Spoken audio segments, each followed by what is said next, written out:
Hi అండి, welcome back to our channel. ఈరోజు మన మిద్దె తోట వీడియోలోని డ్రాగన్ ఫ్రూట్ ప్లాంట్ గురించి అయితే కొన్ని టిప్స్ అండ్ డీటెయిల్స్ అయితే తెలుసుకుందామండి. నేను ఆల్రెడీ షార్ట్ వీడియో అప్లోడ్ చేశాను కదా, ఇందులో అయితే ఫుల్ డీటెయిల్స్ అయితే తెలుసుకుందాం. ముందుగా వచ్చేసి ఈ డ్రాగన్ ఫ్రూట్ని కుండీలో లేదా మనం ఏదైనా పొలంలో కానీ కింద నేలలో కానీ పెంచేటప్పుడు ఇసుక, ఎర్రమట్టి, అలానే వర్మీ కంపోస్టు లేదా పశువుల ఎరువు ఇది కలిపి మనం మిశ్రమాన్ని అయితే తయారు చేసుకొని మొక్కల్ని పెంచుకోవాలి. వీటికి సపోర్టివ్గా అయితే మేము ఇలాగా పందిరైతే అల్లుకున్నాము. మీరు ఒకవేళ ఇలా కట్టుకొని ప్లేస్ లేదు అనుకున్నట్లయితే మామూలుగా ఈ మొక్కలు పెరిగేటప్పుడు వాటికి సపోర్ట్గా అయితే ఏమన్నా స్టిక్స్ కట్టాల్సి ఉంటుంది. పాలిషింగ్ చేసేటప్పుడు ఇదిగోండి ఇలా ఫ్లవరింగ్ అయితే వస్తుంది. దాంట్లో నుంచి తీస్తే ఇలా పుప్పొడి అనేది వస్తుంది. ఈ రేకలు కాదు, పౌడర్ లాగా సన్నగా ఉంది చూసారా, అది పుప్పొడి వస్తుంది. నేను అది ఆల్రెడీ తీసేసాను కాబట్టి కనబడట్లేదు. నేను షార్ట్ వీడియోలో పెట్టాను చూడండి, పుప్పొడి అనేది మీకు అందులో కనబడుతుంది. ఇది ఉంది కదా, చందమామల మనకి ఉండిద్ది అనమాట. తేగల్లో చందమామ అంటారు కదా, అలా ఉంటుంది. దాంట్లోకి అయితే ఆ పౌడర్ని పెట్టాల్సి ఉంటుంది. ఇలా చేయడం వల్ల ఉపయోగం ఏంటి అంటే కాయలు బాగా తయారవుతాయి, పెద్దగా వస్తాయి అన్నమాట. సైజ్ కూడా చాలా బాగుంటుంది. అలానే ఇది సమ్మర్లో అయితే వారానికి 2-3 సార్లే వాటరింగ్ అనేది చేయాలండి. మట్టిలో అయితే వర్షాకాలం మట్టిలో మనకి తేమ అనేది అవసరాన్ని బట్టి అయితే చూసుకొని వాటరింగ్ అనేది చేయాల్సి ఉంటుంది. ఒకవేళ కుండీల్లో వేసినట్లయితే అవి వేర్లు అనేవి కుళ్ళిపోకుండా అడుగునైతే హోల్స్ అనేవి ఖచ్చితంగా పెట్టుకోండి.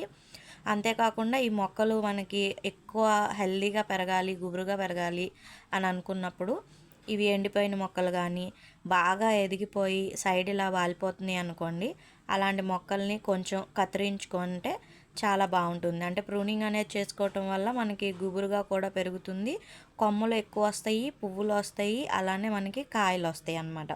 ఈ పువ్వు చూడడానికి కూడా మనకి బ్రహ్మకమలం పువ్వులాగా అయితే ఉంటుందండి.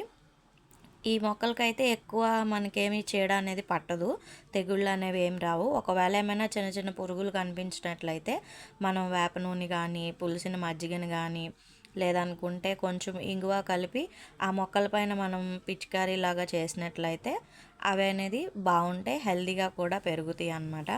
అంతేకాకుండా డ్రాగన్ మొక్కలు మనం బాగా బలంగా పెరగాలంటే ఇది ఎండలోని మినిమం 6 నుంచి 8 గంటల వరకు కూడా ఉండాల్సి ఉంటుంది. ఎండలోని ఎక్కువ ఎండ ఉండే ప్రదేశంలో పెట్టండి. వాటర్ అయితే ఎక్కువ ఇవ్వద్దు. అలా ఇవ్వడం వలన మనకి మొక్క అనేది ఈ కాయలు పండిపోతాయి. ఈ పండిపోయిన కాయల్ని కూడా మనం తీసేసుకోవాలండి. తీస్తేనే, ఎందుకంటే మిగిలిన కాయలకి బలం అనేది వెళ్తుంది. ఈ పండిపోయిన కాయలను అలాగే ఉంచేసారనుకోండి, ఈ మొక్కలది బలం మొత్తం అదే లాగేసుకుంటుంది అనమాట. అందుకనే తీసేసి అవి కూడా మొక్క మొదట్లో అయితే వేసేసుకోండి. ఇలా చేసుకుంటూ ఉంటూ అలానే పులిసిన మజ్జిగ కానీ, బెల్లము, అరటిపండు జ్యూస్ కానీ ఇలా ఇస్తూ ఉండాలి. అలానే మనం బోన్ మీల్ పౌడర్ కూడా ఇస్తే చాలా మంచిది, మొక్కలకి బాగా హెల్తీగా అయితే పెరుగుతాయి. ఇవండి ఈ వీడియోలో అయితే నేను ఇన్ఫర్మేషన్ మొత్తం ఇచ్చానని అనుకుంటున్నా. ఈ వీడియో కనుక మీకు నచ్చినట్లయితే please do like, share and subscribe to my channel. ఇంకేమైనా డౌట్స్ ఉంటే కామెంట్ చేయండి, తెలియజేస్తాను. Thank you.